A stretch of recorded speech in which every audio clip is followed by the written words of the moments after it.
Railway track पर हुआ डायन से सामना। ये हादसा उस समय का है जब मेरे दादाजी का देहांत हुआ था और वो उस समय बुदाऊं यूपी में थे। मुझे उनका शोक संदेश बुदाऊं से 35 किलोमीटर दूर उनके गांव में देने जाना था। मैं गांव जाकर उनकी पैतृक परिवार को शोक संदेश पहुंचाया और फिर गांव से बाहर आकर बस स्टॉप पर खड़ा हो गया। उस समय वहां कोई भी गाड़ी नहीं थी। उस समय सर्दियां चल रही थी और मुझे बड़े जोरों की ठंड लग रही थी। मैंने थोड़ी दूर पर एक चाय स्टॉल वाले को देखा और उसके पास गया और उनसे गाड़ी के बारे में पूछा। उसने बताया कि अभी तो कोई बस नहीं मिलेगी, लेकिन इस रेलवे ट्रैक पर 1 किलोमीटर की दूरी पर रेलवे स्टेशन है और रात 9 बजे आखिरी ट्रेन जाती है। मैंने बिना देरी किए उस रेलवे ट्रैक पर चलना शुरू कर दिया। 200 मीटर चलने पर मुझे एक औरत दिखाई दी और मैं भागकर उसके पास पहुंचना चाहता था ताकि वो मुझे रेल के बारे में बता सके।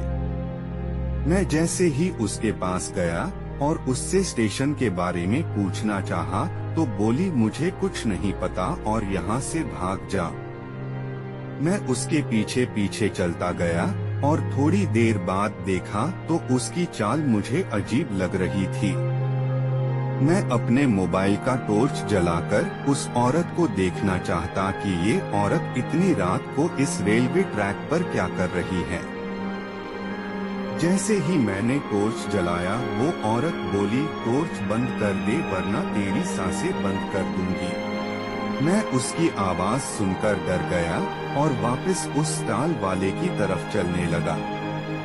थोड़ी देर चलने पर मुझे उस औरत के जोर से हंसने की आवाज आई और बोली, मैंने आज एक शिकार पहले ही कर लिया है, इसलिए मैं तेरा कुछ नहीं करूंगी।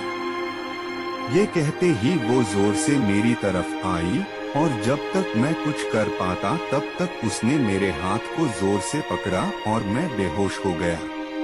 थोड़ी देर बाद जब मुझे होश आया तो मैंने देखा वहाँ कोई भी नहीं था।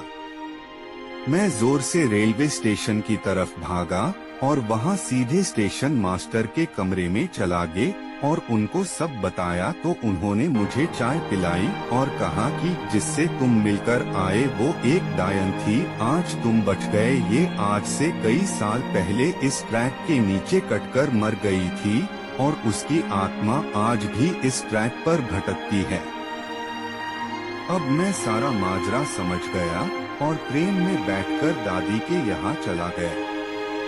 इस घटना के बाद से मुझे ट्रेन और रेलवे